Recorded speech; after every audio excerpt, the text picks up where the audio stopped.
morning, everybody. Hope everyone is well today. It's Wednesday, 8th of September, 8 a.m. here in Melbourne. Welcome to Conversations with Thought Leaders.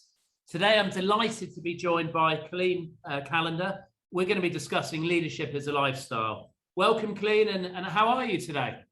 I'm really well. Hi, David, and hi, everyone. Thanks so much for joining us this morning. It's wonderful to be here with you all. Fantastic. So, as many of you will know, regular viewers, Conversations with Thought Leaders is a platform connecting community with inspirational people from all over the world. My name's David Webley. I'm also the Managing Director of Granite Consulting. We're a specialist recruitment and HR consulting business. It's an incredibly tight market for talent, as we all know, hardest market since Y2K for sure. So if you want to understand what companies are doing to attract and retain talent in a diminishing market, or indeed plotting your career trajectory in these most unusual of times, feel free to get in touch with me. Bio on Colleen before we get into it. So Colleen's the former CEO of two iconic Australian retail brands, Suzanne and Sportsgirl. She's the founder of Mentor Me, a business and leadership coach, non-exec director of Best and Less Group, Starlight Foundation board member, and the author of Leader by Design. A bit of housekeeping before we get into it, as usual. So we've got the Q&A function available throughout. No such thing as a bad question, as I always say. Please ask the questions, then we can weave them into the conversation. We've also got the chat function working. So a bit of a check everyone's across all of that. Bit of a warm up. We've got a bunch of books to give away of Colleen's latest book. Anything anyone's particularly looking forward to doing once lockdown eases? Every comment will get a book, along with questions. We'll be getting books today, and Pete's just showing the book there. Also available on Kindle and Audible. What have we got?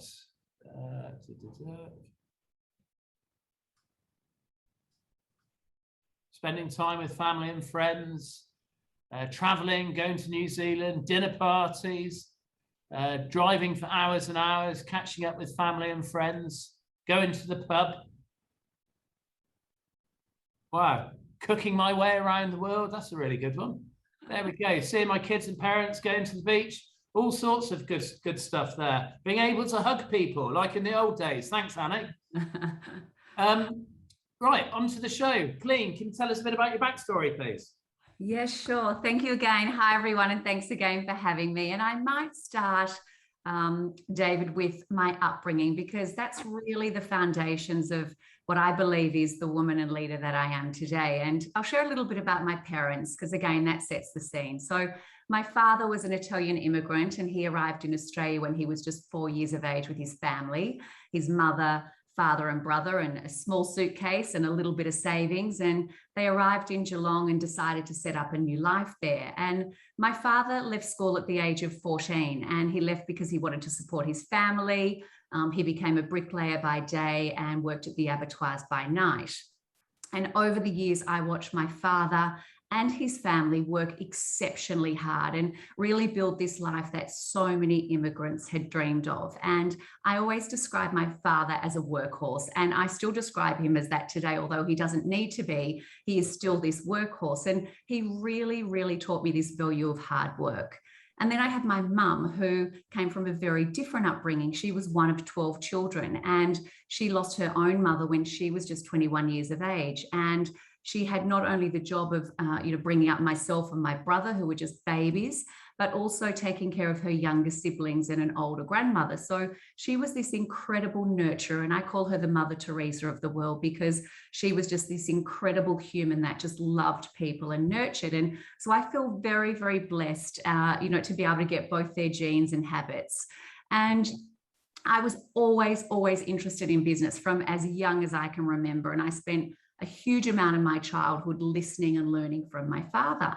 And, people would turn up at home and for business meetings, and I'd sit next to him. I'd hope no one would notice me. And, I would listen in on every single detail. I wanted to know turnover. I wanted to know rents, investment, cost of goods. And, I was this big, but I was so intrigued. And, my father was a really tough Italian man and a very tough negotiator as well. And he would always say to me, Cole, money doesn't come easy. You have to work hard.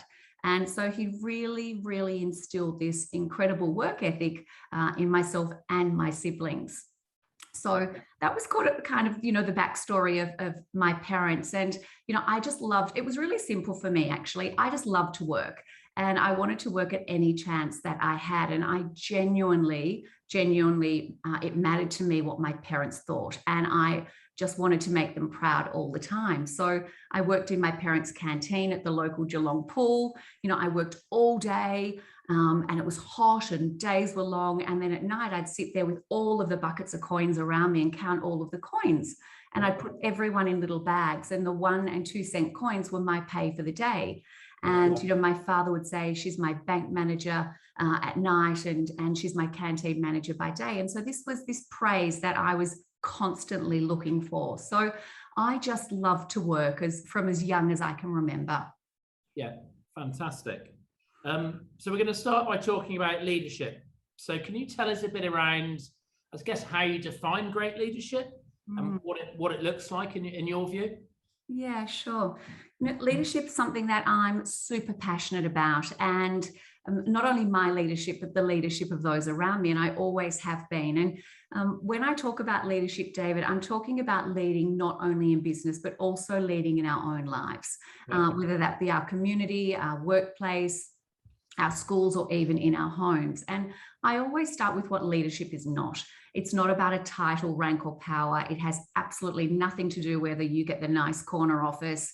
It has nothing to do with the direct reports you have or even the size of your pay packet.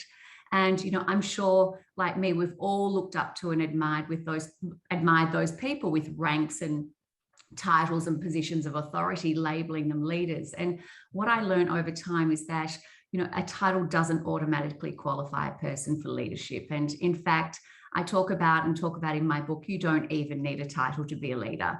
We have the ability every single day to lead with our actions, interactions, reactions, and every single decision that we make.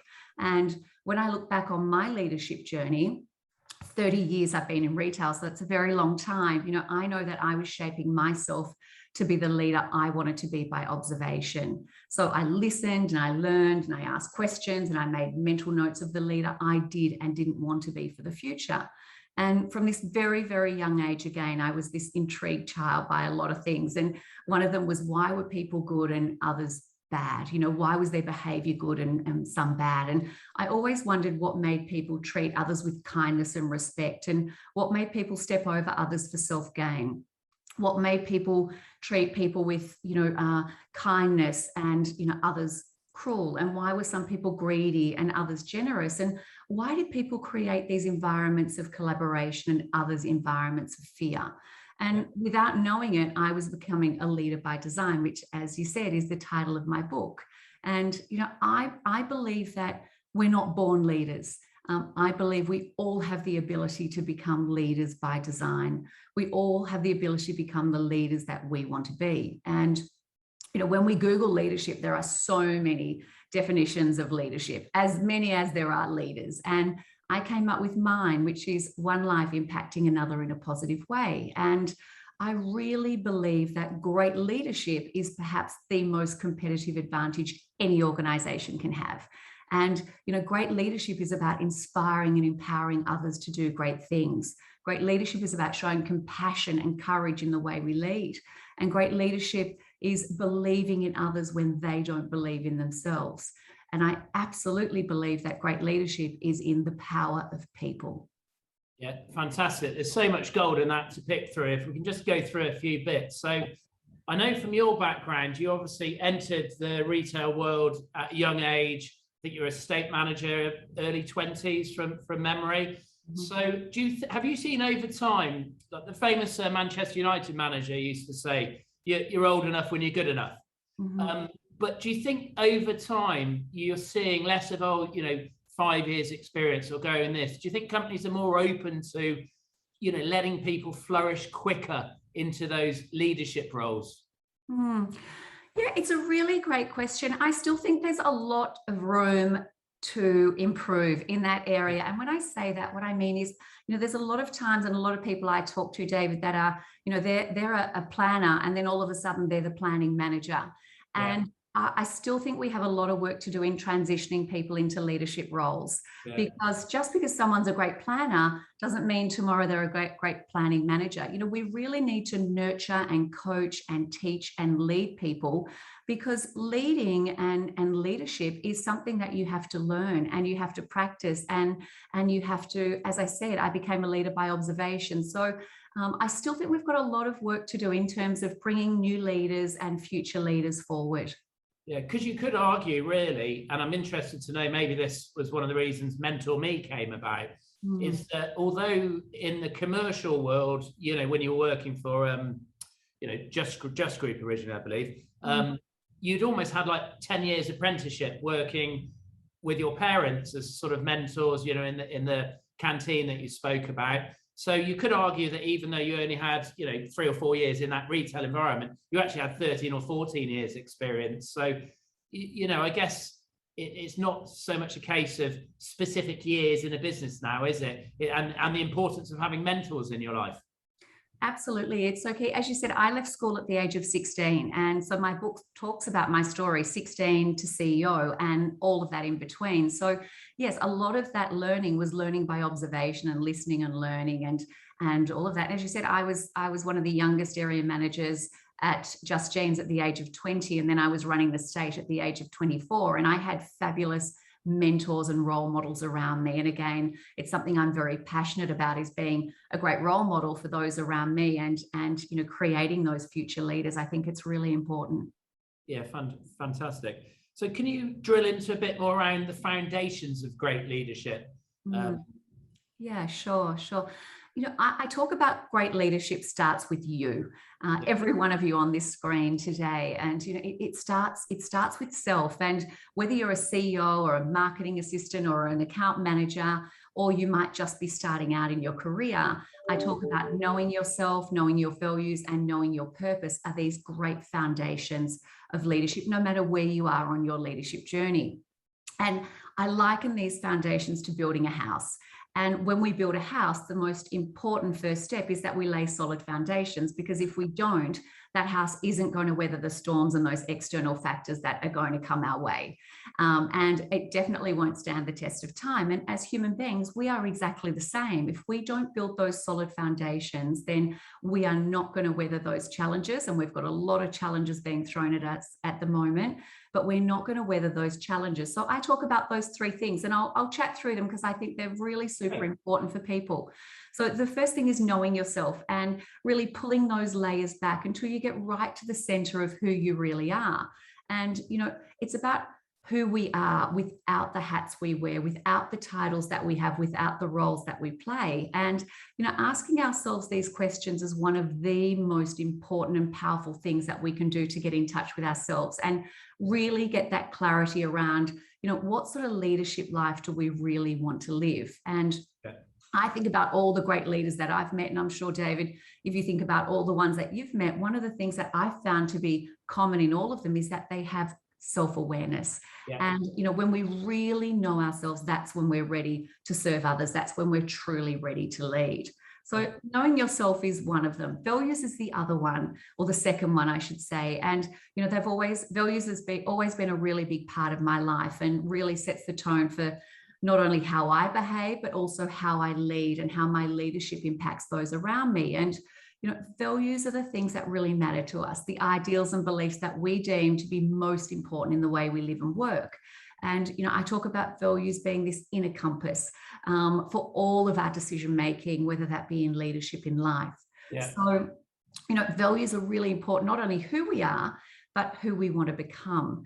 And like our values, our purpose also guides our decisions and shapes our goals and gives us this sense of direction and meaning. So, purpose is the third part of the foundation. And when I talk about purpose, I talk about, it's the reason we get up every day. It's what puts a fire in our belly. It's why we show up. And it's the message that we want to share with the world and those around us. And, I talk about in those foundations, when we know that purpose, we go from what we do to why we do it and why does it matter.